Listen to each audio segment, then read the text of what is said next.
Hi, how you doing? This is Stevo again. I would like people to vote, and especially in these trying times, and hopefully, I like to talk about these insurrections in Oregon and Wisconsin. A young man, like I said before, the last time I talked to you, who I think his name was Trevor, was it? No, Kyle Rittenhouse, who is a 17-year-old young man who shot and killed two people. He's from Illinois, and he went over the border to Wisconsin, and he started shooting people. And it's a kind of a cause celeb within the right wing. And our president Donald Trump is our con man in chief, is kind of joining in the right wing cause of celeb to make sure that this young man is a hero.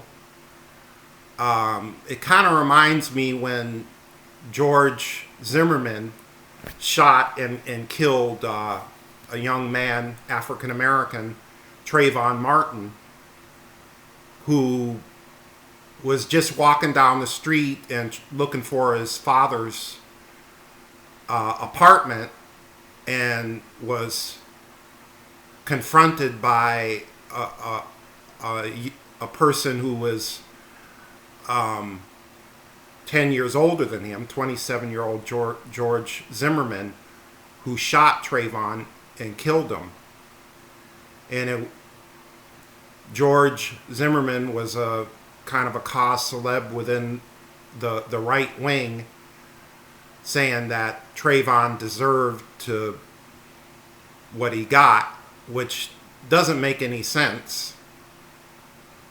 And Fox News made a big deal that Trayvon Martin was a gangster, that he smoked marijuana, that but they don't explain that he was shot and killed. To Fox News, every person of color does marijuana. Every person of color does drugs. Every person of color is a thug. And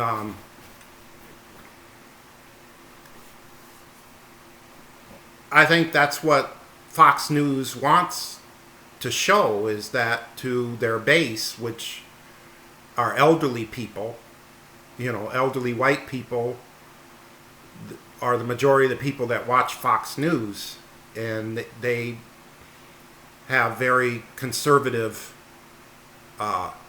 ideas, and Fox News wants to show that people of color are criminals. They commit crime. And that's what they did to Trayvon Martin. That he's a criminal. They didn't realize that Trayvon Martin was murdered. He was murdered. That George Zimmerman should have minded his own business and should have helped Trayvon Martin find his father's apartment building rather than killing him. So again, Fox News is using the murderer as a hero with Kyle Rittenhouse, who killed two people. And Donald Trump is on the bandwagon. That Rittenhouse shouldn't have been where he was at to begin with, because he didn't live in Wisconsin. He lived in Illinois. He had no reason to bring a gun to over the border into Wisconsin, and now he's a hero. He's a hero. And there are a lot of people who don't understand about police brutality. They don't have any empathy towards people of color and how police brutality has affected the community of people of color. That people of color have been murdered by police. The situation with George Floyd wasn't an isolated situation. It's a situation that has affected the African American community for many hundreds of years in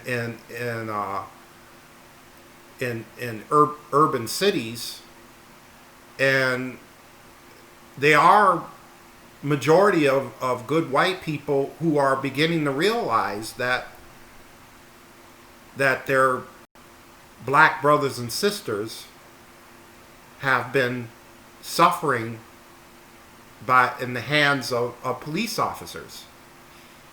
So they show empathy rather than, oh, this is my country, love it or leave it. I could care less. I could care less about people of color. I could care less about their feelings. Black Lives Matter started by black women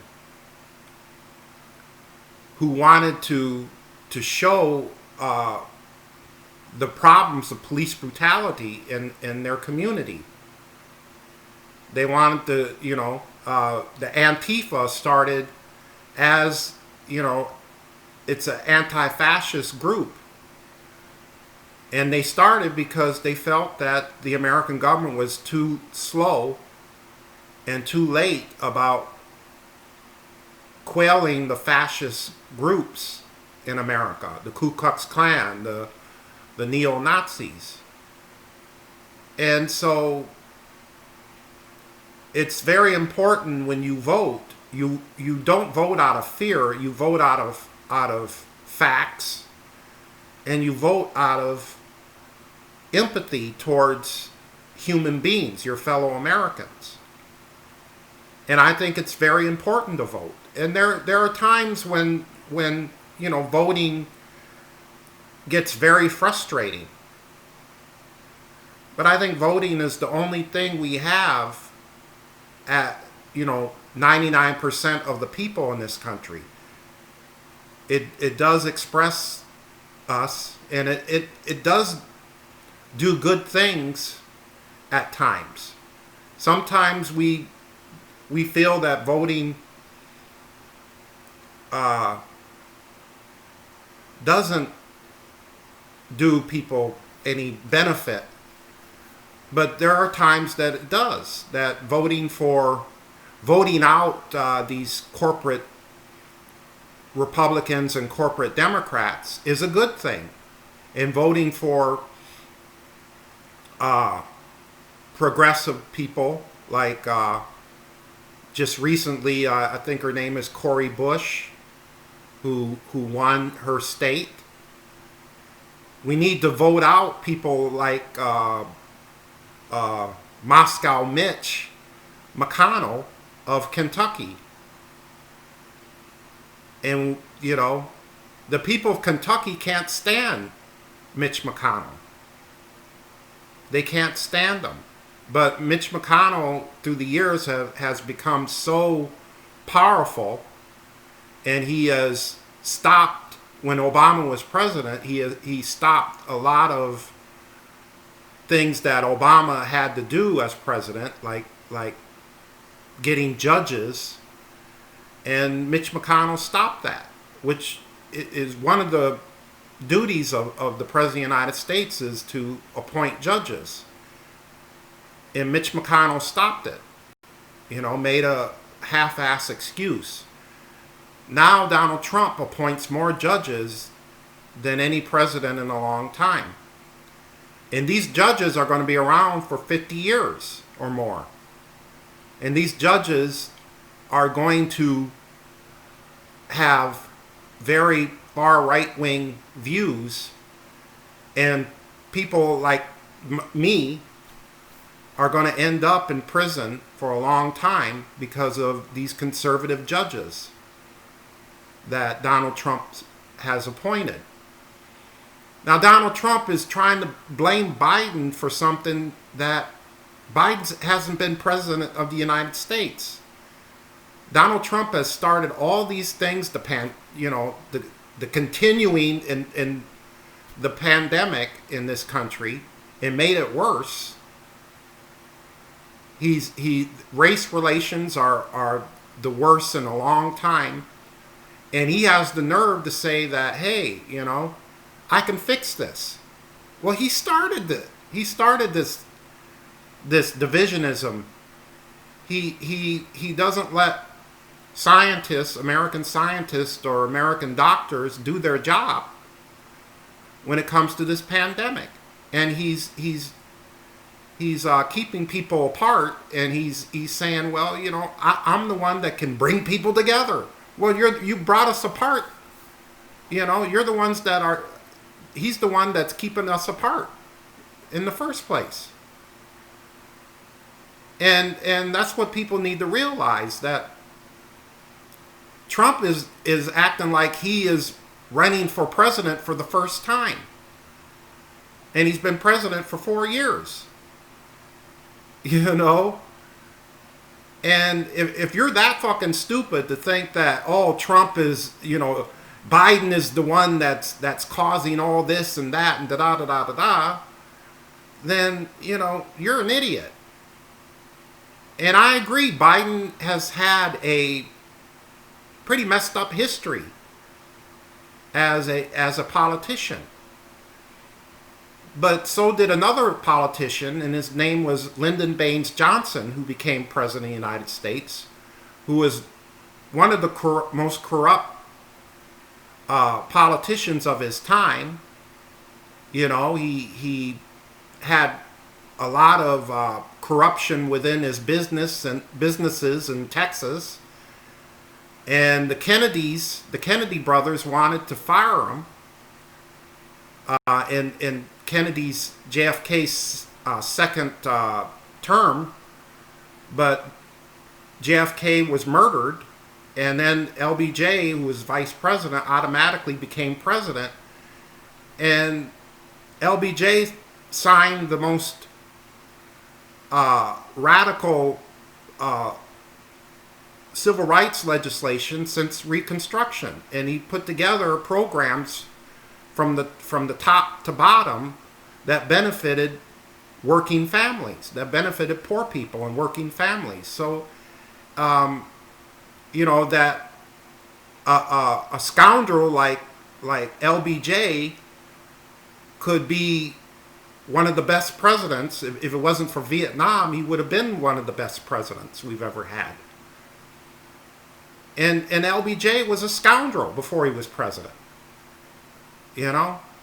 But he stepped up to the plate after JFK died, and he changed a lot of things by putting together legislation for people of color, for women, for other groups of people. And maybe Joe Biden can do that. Maybe Joe Biden can have the courage to work for progressives. I doubt it. But, since we have a two-party system, are you going to vote for Trump? I hope not. I hope you don't vote for Trump.